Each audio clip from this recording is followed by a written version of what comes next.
반갑습니다. 10월 20일 월요일 큐티 스케치 시간입니다. 오늘 본문은 시편 105편 37절부터 45절까지의 말씀입니다.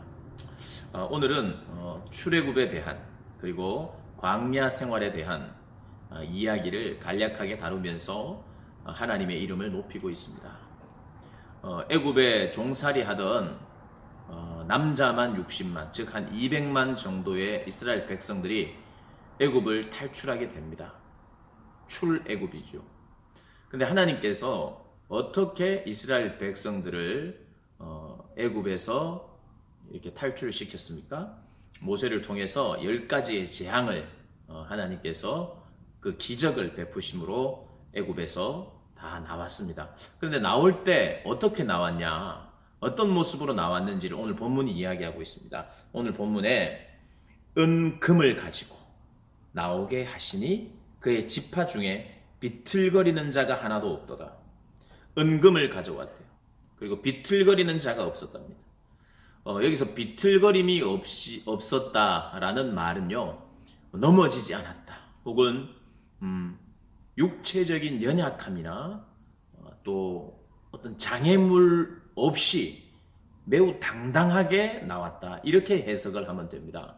근데 이 모습은 마치 전쟁에서 이긴 사람들이, 이긴 백성들이, 이긴 장수들이 어떤 그 승리한 지역에서 은과 금, 즉 전리품을 취해서 나오는 모습과도 같은, 마치 이 애굽에서 나온 이 백성들이, 해방된 백성들이 마치 전쟁을 해서 이긴 사람들처럼 전리품을 취해서 굉장히 당당하게 승리를 노래하며 나오는 것 같은 모양으로 설명하고 있습니다. 실제로 그들은 하나님을 노래하며 즐거워하며 나왔습니다.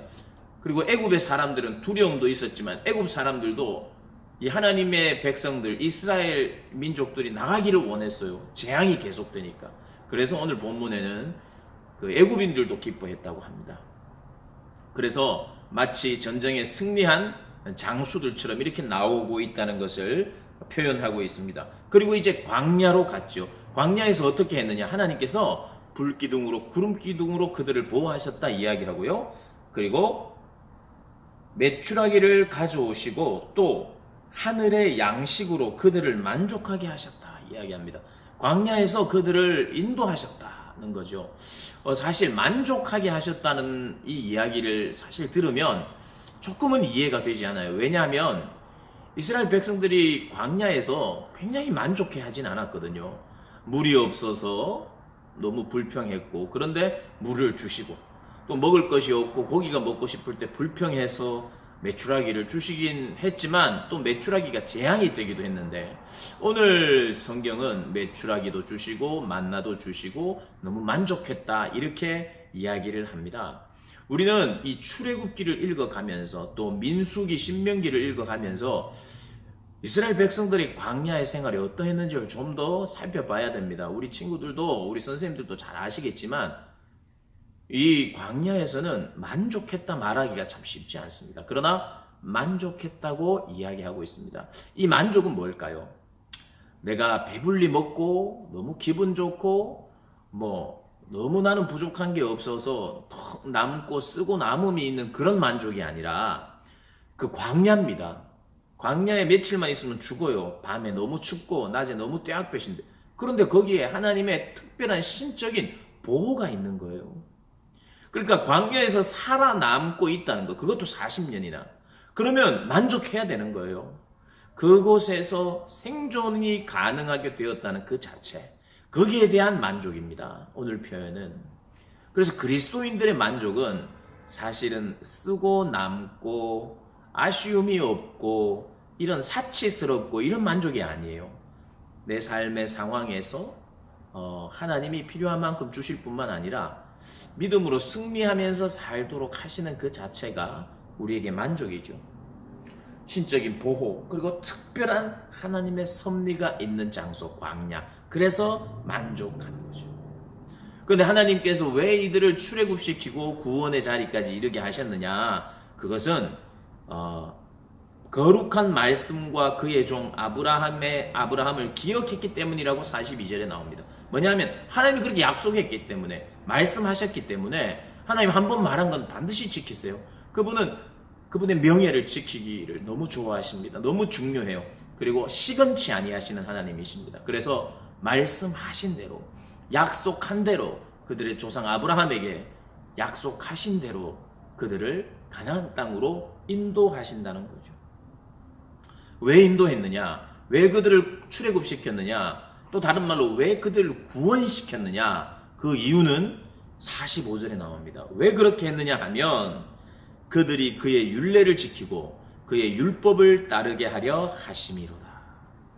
뭐 때문에 그들을 구원했느냐 하면요, 하나님의 법을 지키며 살 수 있도록 하기 위해서 구원했다는 거예요. 다른 말로 뭐냐면 하나님의 법대로 살게 하려고 그들을 구원했다고 말합니다. 이게 굉장히 중요한 말입니다. 우리의 구원은요, 그냥 구원을 받아가지고 내 마음대로 살거나 내가 좋은 대로 살기 위해서 받은 구원이 아닙니다. 철저히 하나님의 법대로 살도록 하시는, 하나님의 통치대로 살도록 하시는, 그게 바로 하나님의 은혜예요. 천국은 어떤 곳입니까? 천국의 궁극적인 천국의 모양은 결국에는 하나님의 완전한 통치, 하나님의 법에 완전하게 순종하는 그곳이 바로 천국이에요. 하나님 우리를 왜 구원하셨느냐? 내 마음대로 내가 원하는 대로 살게 하려고 구원하신 게 아니라 하나님이 원하는 대로, 하나님 마음대로 주장하시고 또 그 하나님을 인정하며 살게 하시려고 우리를 구원하셨어요. 그걸 꼭 기억해야 됩니다. 오늘 이 짧은 본문 안에 굉장히 중요한 것을 담고 있어요. 그리스도인의 만족이 무엇인가? 만족에 대한 개념을 한번 묵상해야 하고요. 그리고 천국은 어떤 곳인가? 하나님 왜 구원하셨는가? 구원한다는 것은 너무나도 복된 일이잖아요. 너무 좋은 거잖아요. 가장 좋은 그곳이 천국인데 거기서 뭘 하느냐죠. 무엇을 위해서 구원을 시켰느냐는 거죠. 바로 하나님의 법을 지킬 수 있도록 하기 위하여 죄와 이 얽매이는 것에 그렇게 매여 있다가 하나님의 법을 철저히 순종할 수 있게 하기 위하여 부르셨다는 거예요. 우리의 부름이 그런 부름이고 우리가 받은 구원이 그런 구원인 줄 알고 그렇게 하루하루 또 오늘도 그렇게 하나님께 감사하면서 사시기를 주님의 이름으로 축복합니다. 오늘 하루도 승리하시기를 바랍니다. 오늘도 화이팅!